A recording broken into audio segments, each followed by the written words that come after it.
안녕하십니까. 부동산 세금의 돋보기 이종훈 세무사입니다. 최근에 증여에 대한 관심이 무척 많아졌는데요. 증여를 이용해서 중과세를 어느 정도 피해보고자 하는 그런 움직임들이 있는 것 같습니다.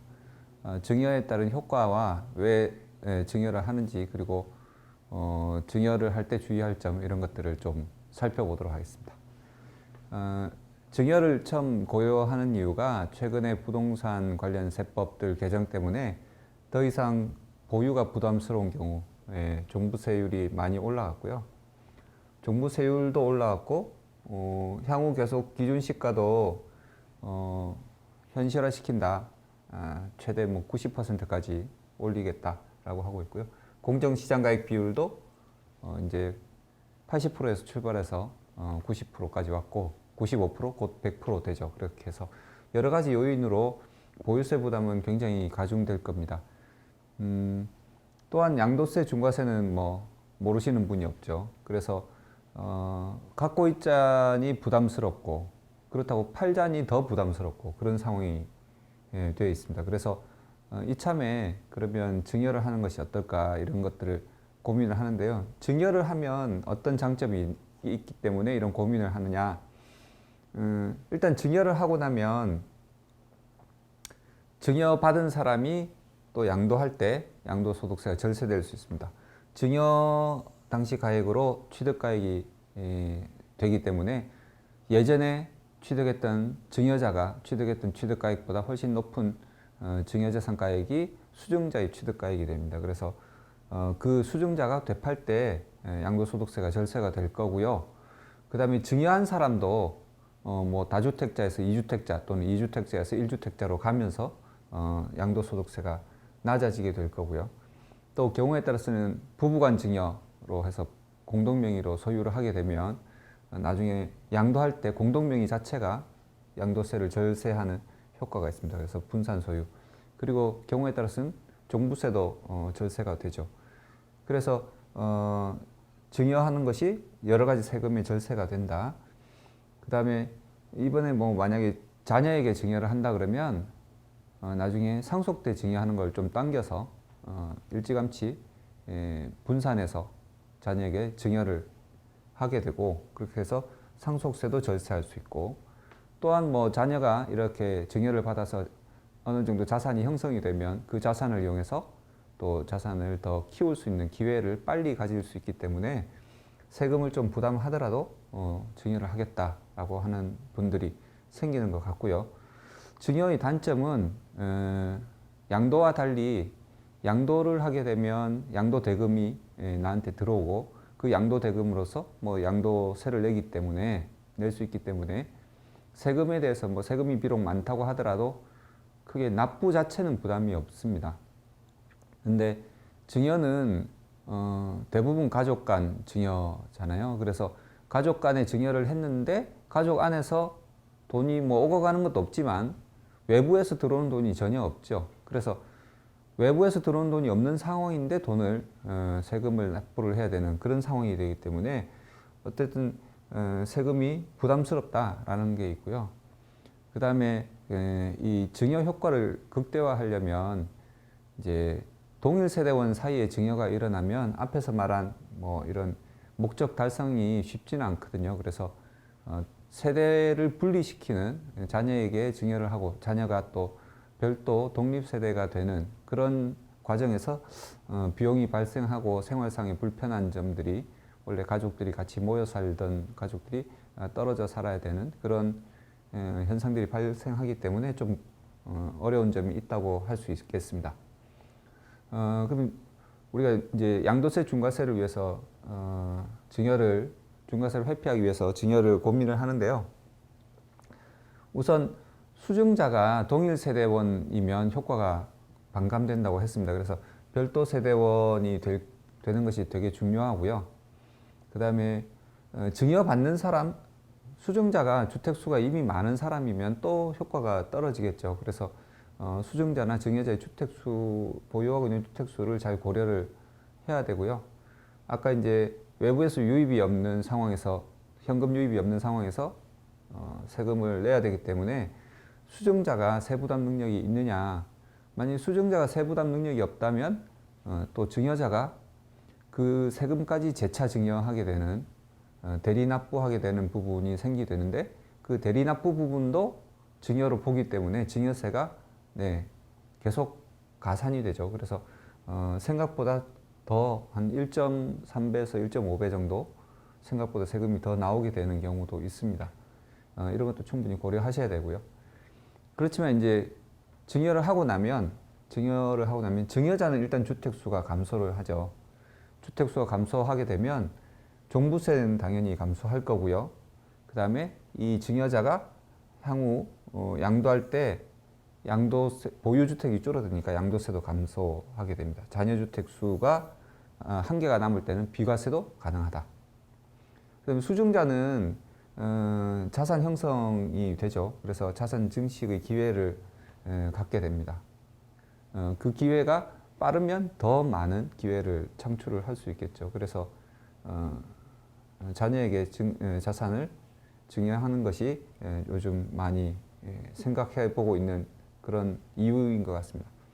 그 다음에 수증자가 양도할 때 양도세 절세, 이것이 과거에 굉장히 많이 곽광받았던 그런 절세 방법이고 지금도 현재 굉장히 유효한 방법입니다. 그래서 취득가액, 앞에서 말한 것처럼 취득가액이 올라가게 되고 그 다음에 수증자가 뭐 주택수가 적다면 중과세도 회피를 하게 되고 아울러 증여자도 중과세를 회피할 수 있는 이중으로 회피할 수 있고요.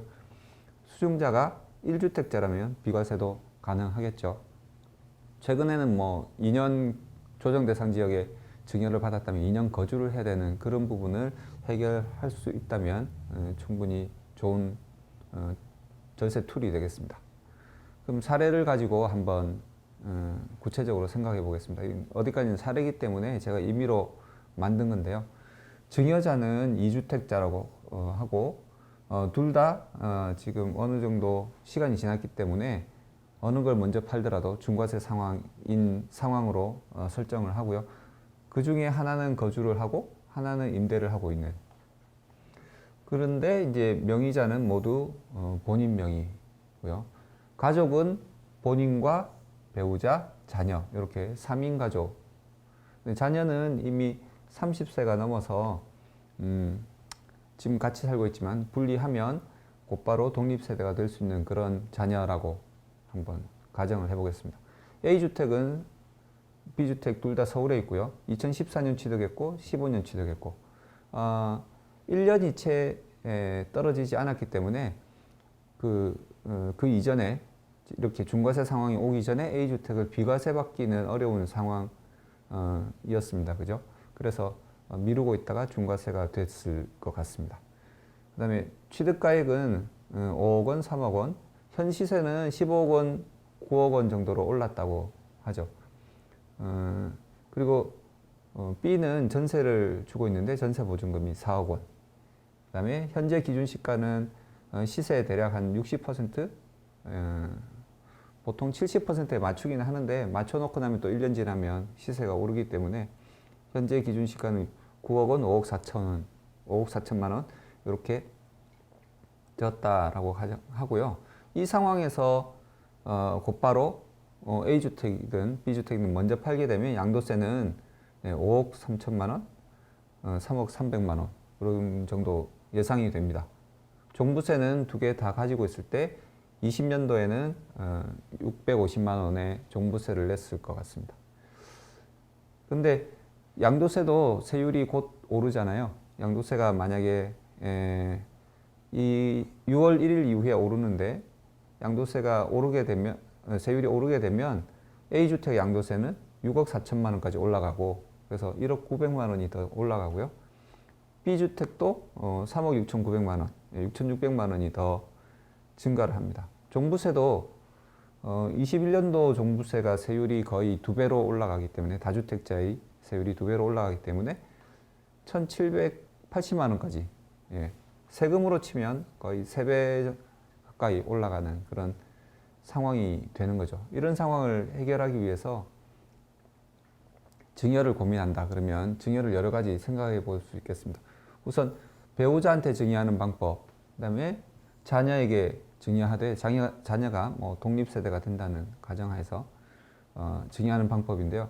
배우자한테 증여하는 것도 A를 증여할 거냐, B를 증여할 거냐, 자녀도 A를 증여할 거냐, B를 증여할 거냐. A를 증여하는데도 배우자한테 다 줄 거냐, 아니면 반만 줄 거냐. 요 40%한 거는 배우자의 증여재산 공제 범위 내에서 증여하기 위해서 계산해 본 것이고요. 자녀한테도 다 줄 거냐, 반만 줄 거냐, 이렇게 방안을 여러 가지를 생각해 볼 수 있는데 각각의 효과가 다 다르겠죠. 그래서 보면 우선 이제 증여는 기준 시가가 오르기 전, 이거는 21년도 기준 시가를 제가 대략 한 10%, 20% 정도 올랐다라고 가정을 하고, 아니면 현 시세의 70% 정도 수준으로 잡은 거고요. 근데 이렇게 오르기 전에 증여를 하는 것은 증여 취득세에서 기준 시가를 사용하기 때문에 그 오르기 전인 4월 19일 이전에 하게 되면 취득세를 조금 낮출 수 있기 때문에 증여일을 그 이전으로 잡았던 거고요. 그래서 A를 100% 증여를 배우자한테 할 경우에 A는 현재 시세가 15억 원이지 않습니까? 그래서 증여재산을 공제를 6억 원을 적용을 한다 하더라도 증여세가 2억 400만 원 정도 나오게 되고요. 취득세는 이 A주택이 국민주택 규모 이하라고 하면 2주택 이상인 사람이 3억 원 이상인 공시가격 3억 원 이상인 주택을 조정 대상 지역에 있는 공시가격 3억 원 이상인 주택을 증여하게 될 경우에는 12%죠. 4%는 지방교육세 0.4%. 그래서 1억 1,200만 원이 되고요. 증여를 하고 나면 이렇게 A주택은 배우자, B주택은 본인, 이렇게 보유하게 되겠죠. 그렇게 되면 종부세가 줄어듭니다. 종부세는 인별과세이기 때문에 본인은 요 6억 3천에 대한 종부세, 요 6억 초과되는 요 3천에 대해서만 계산하면 뭐 10만 원 정도 나오지 싶고요. 배우자도 10억 5천만 원인데 6억을 공제를 하고 계산해 보면 280만 원 정도 됩니다. 그래서 이 집을 둘 다 본인이 갖고 있을 때 예상되는 종부세 1,780만 원에 비하면 1,490만 원 정도가 종부세가 떨어지는 거죠. 매년 1,490만 원 정도 떨어지는 겁니다. 그리고 A주택을 5년 후에 양도를 한다라고 생각을 해보겠습니다. 왜 5년 후냐면 증여를 하고 나서 여기 증여할 때 요 현 시세가 그 수증자의 취득가액이 된다고 했는데 수증자의 취득가액이 되기 위해서는 5년이 지나야 됩니다. 만약에 수증자가 5년 이내에 팔게 되면 이 10억 원이 취득가가 아니라 증여자의 취득가액인 5억 원을 가지고 양도세를 계산을 해야 되기 때문에 증여한 보람이 없어지죠. 그래서 5년 이후에 양도를 한다라고 하고 그때 되면 조금 더 올랐을 거라고 생각이 돼서 20억 원의 양도를 한다라고 치면 양도세가 3억 원 정도로 됩니다. 만약에 증여하지 않고 계속 본인이 보유하다가 양도를 할 경우에는 거의 10억 원에 가까운 양도세가 나오기 때문에 증여를 하고 난 다음에 배우자한테 증여를 하고 난 다음에 5년 지나서 팔게 되면 굉장히 많은 절세 효과가 생기는 것이죠. 그래서 2주택 중과세를 받는다 하더라도 증여를 한번 하고 증여세 조금 더 내고 하면 충분히 절세 효과를 가질 수 있습니다. 이번에는 그렇다 하더라도 증여세가 너무 많기 때문에 증여세를 좀 줄이는 차원에서 50%만 증여하면 어떤 효과가 날까?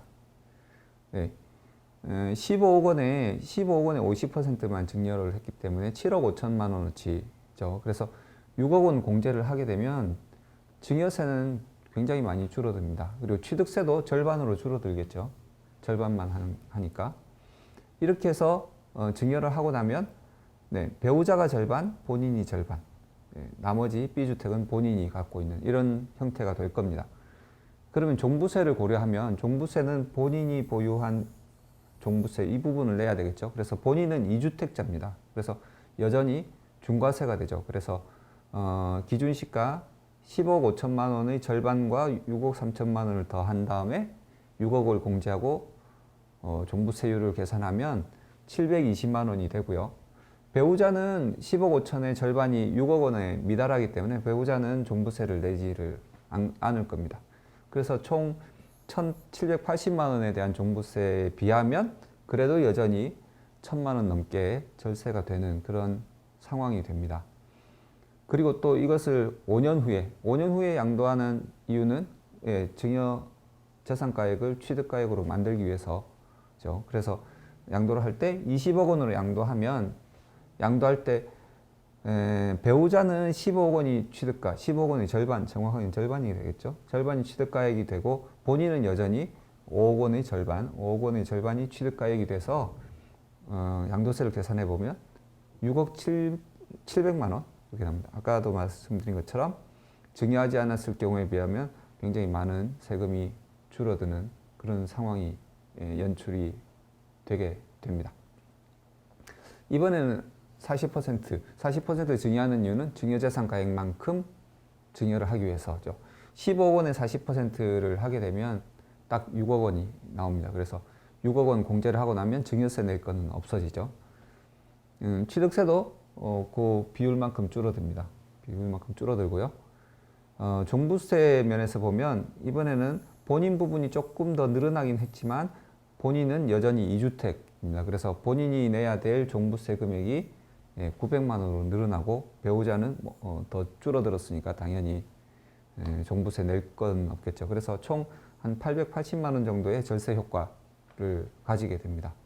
매년. 그렇죠. 그리고 또 양도를 했을 때도 본인 부분이 조금 더 늘어났기 때문에 여기 5억 원을 가지고 이거 60%죠.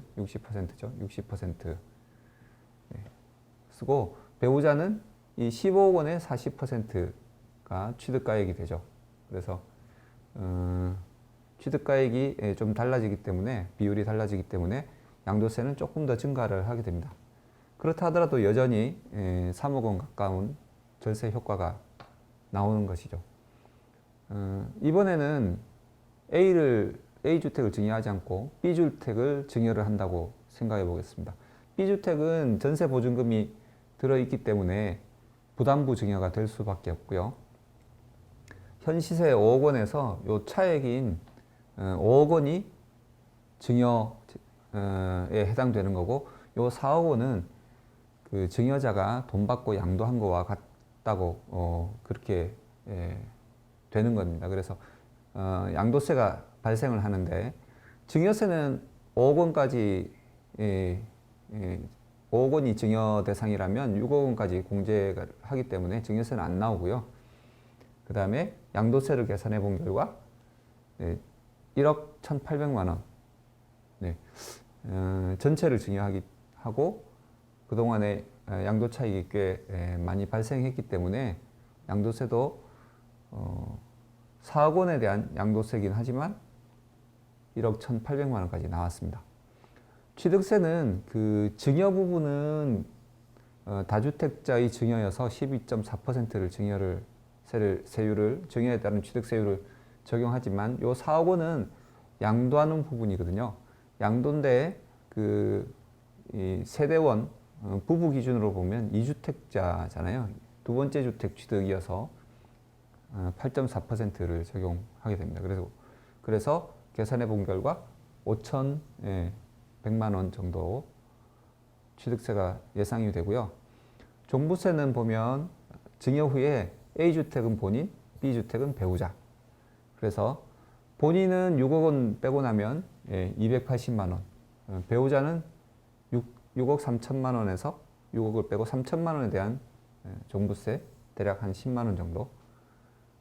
그렇게 되면 한 1,500만 원 가까운 절세 효과가 있고요.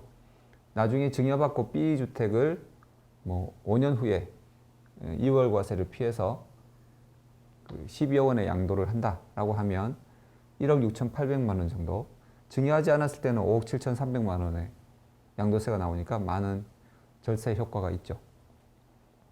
이번에는 자녀에게 A주택을 100% 증여한다라고 하겠습니다. 자녀는 직계 존속으로부터 증여를 받는 거기 때문에 5천만 원 공제밖에 안 되죠. 그래서 5천만 원을 빼고 나면 증여세가 배우자한테 증여할 때보다 굉장히 많이 늘어납니다. 2배 정도 늘어나죠. 취득세는 뭐 배우자인지 자녀인지 관계없이 똑같죠. 그래서 이렇게 되고 증여하고 나면 자녀가 A, 본인이 B. 인별과세 특성상 본인은 B에 대한 종부세 10만 원, 자녀는 280만 원. 그래서 1,500만 원 정도 가까운 종부세가 절세가 되고요. A주택을 5년 후에 20억에 양도한다. 그런데 5년 후에도 여전히 자녀와 같은 동일 세대다. 라고 했을 때는 양도세는 배우자한테 증여했을 때와 똑같이 3억 원이 됩니다. 그렇지만 자녀가 5년 후에는 떨어져서 살고 있고 했는데 A주택에 거주를 하지 않았다. 2년 거주를 했으면 비과세가 될 텐데 2년 거주를 하지 않았다. 라고 하면 1주택자 일반 세율로 계산하면 1억 6,900만 원. 근데 2년 거주를 해서 5년 보유 중에 2년 거주를 해서 비과세로 양도를 했다. 그러면 고가주택분만 계산을 하겠죠. 그리고 장기보유 특별공제도 보유 1년당 4%, 거주 1년당 4% 해서 5년, 2년, 총 7년에 대해서 28% 공제를 받기 때문에 세금이 많이 차이가 나는 겁니다. 그래서 증여하지 않고 양도했을 경우 10억 원에 비하면 거의 얼마입니까? 이거 10분의 1도 안 되는 그런 세금이 나오는 거고요. 아울러서 분리세대가 된다면 B주택도 비과세가 가능해질 수 있는 기회가 있겠죠. 물론 B주택에 이제 보유기간 또는 거주를 안 했기 때문에 이게 고가주택분에 대한 장기보유 특별공제를 일반 장기보유 특별공제를 받아야 된다는 그런 부분도 있습니다만은 아무튼 B가 양도세 비과세가 가능해진다는 다른 장점도 생기는 겁니다. 그리고 자녀에게 A주택을 50% 증여했다라고 하면 증여세는 많이 줄어들겠죠. 증여세는 당연히 많이 줄어들고 그 취득세가 또 절반 정도 줄어들게 되겠습니다. 그 다음에 종부세도 본인은 여전히 2주택자이기 때문에 720만 원, 자녀는 6억 원이 안 넘기 때문에 전혀 내지 않죠. 그래서 총 1,000만 원 넘는 절세를 매년 볼 수 있고요. 이 절세 금액은 점점 늘어나겠죠. 종부세는. 왜냐하면 기준시가가 계속 올라갈 테니까. 그 다음에 A주택을 5년 후에 양도할 때는 만약에 동일 세대라면 배우자한테 증여한 거와 같겠지만 별도 세대가 됐다, 자녀가 별도 세대가 됐다, 이 부분만큼은 중과세를 받지 않겠습니다. 그래서 거주를 만약에 했다면 비과세까지 받겠죠. 그래서 거주 안 하면 일반 과세로 두 사람 합친 세금이 5억 430만 원, 5억 4,300만 원. 그다음에 거주를 해서 자녀 부분이 비과세를 받는다 그러면 4억 9,200만 원. B는 그 절반증이었을 때는 여전히 본인이 2주택자이기 때문에 B의 양도는 A를 팔기 전까지는 B의 양도세에 영향을 주지는 않습니다. 이런 상황에서는. 그 다음에 B를 오히려 이제 부담부 증여를 자녀에게 했다. 그러면 요 9억 원 중에 4억 원은 양도에 해당된다고 했고 5억 원에 대해서 5천만 원 공제 후 세금을 계산해 보면 873만 원. 873만 원. 그 다음에 양도세는 여전히 이건 증여자가 내는 거니까 똑같이 1억 1,800만 원. 취득세도 증여 부분, 양도 부분 나누면 5,100만 원 이렇게 되고요. 종부세도 본인만 내고 자녀는 내지를 거의 않죠. 그리고 만약에 자녀가 별도 세대가 돼서 9억 원 공제를 받을 수 있다라고 하면 본인도 줄어들고 본인도 별도 세대가 돼서 줄어들고 자녀도 뭐 안 내게 되겠죠. 그래서 최소 1,500만 원 정도는 공제를 받을 수 있는 겁니다. 절세를 할 수 있는 겁니다. 그리고 B주택을 나중에 양도를 12억 원에 했다라고 했을 때 계속 동일 세대원이라면 뭐 배우자한테 증여한 거와 똑같고 2주택 중과세를 받겠지만 별도 세대가 돼서 B에 거주를 하지 않고 그냥 일반 과세로 양도했을 때는 8,700만 원. 별도 세대가 됐지만 2년 거주를 해서 비과세 받으면 800만 원밖에 세금을 안 내는 거죠. 그래서 별도 세대가 되면 A주택도 비과세 받을 수 있는 그런 가능성이 생기는 겁니다. A주택은 거주도 했기 때문에 장기보유 특별공제도 많이 받을 수 있겠죠. 이런 상황을 한번 표로 정리를 해봤습니다. 아까 7가지 중에 그 1번부터 4번까지는 배우자한테 증여한 거고요. 5번부터 7번까지는 자녀에게 증여한 건데 증여 효과는 결국은 뭐 비용 총 들어가는 증여세, 취득세, 양도세라고 보고 이익을 볼 수 있는 것은 막 5년 정도 누계로 보면 종부세도 7,500만 원부터 4,400만 원 정도까지 여러 가지 있고 양도세도 각각 앞에서 설명드린 정도의 양도세, 절세 효과가 있습니다. 그리고 자녀의 경우에는 제가 비과세 받고 거주를 해서 비과세 받는 걸 기준으로 효과 금액을 이만큼 절세가 된다는 거죠. 절세되는 금액을 적은 건데요. 결국 그 내야 될 세금과 절세되는 세금 뭐 이 차이가 제일 큰 거는 역시 자녀에게 A주택을 100% 증여하는 것입니다. 근데 이 방법은 절세 금액도 크지만 당장 증여할 때 들어가는 비용도 굉장히 크죠. 그래서 그 다음 절세 효과가 큰 거로 보면 배우자한테 A를 100% 증여하는 것과 자녀에게 B를 부담부 증여하는 것이 효과가 같게 나옵니다. 그런데 이것도 역시 보면 배우자한테 증여할 때도 비용이 꽤 많이 들고요. 반면에 이제 자녀에게 부담부 증여하는 것은 당장 비용이 그나마 조금 적게 들죠. 그리고 여기에 표시는 안 했지만 아까 말씀드린 것처럼 A가 양도세, 비과세를 받을 수 있는 표시 안 한 효과도 이게 또 굉장히 크겠죠. 그래서 이 효과까지 고려한다면 저 같으면 이 자녀에게 부담부 증여하는 요 안을 선택을 할 것 같습니다. 제가 지금까지는 사례를 가지고 여러 가지 나눴지만 뭐 이 사례는 2주택이신 분을 가정을 한 거고 자녀가 곧 독립세대가 될 수 있는 그런 조건을 가정을 한 것인데 각자마다 상황이 다 다를 것 같습니다. 3주택 이상이신 분, 그 다음에 비조정 지역에 집이 있으신 분, 뭐 공시가격이 굉장히 낮은 소형 주택을 갖고 계신 분 등등. 그래서 상황들이 다 다르기 때문에 나에게 적합한 전략이 뭔지는 많은 고민을 통해서 실제로 이런 계산을 해가면서 비교를 해보셔야 될 것 같고요. 어쨌든 지금 증여를 이용한 방법들이 굉장히 지금 많이 고민이 되고 있는데 그 고민을 하나 풀어가는 하나의 길잡이로서 오늘 강의를 참고를 하셨으면 좋겠습니다. 지금까지 부동산 세금의 돋보기 이종훈 세무사였습니다. 감사합니다.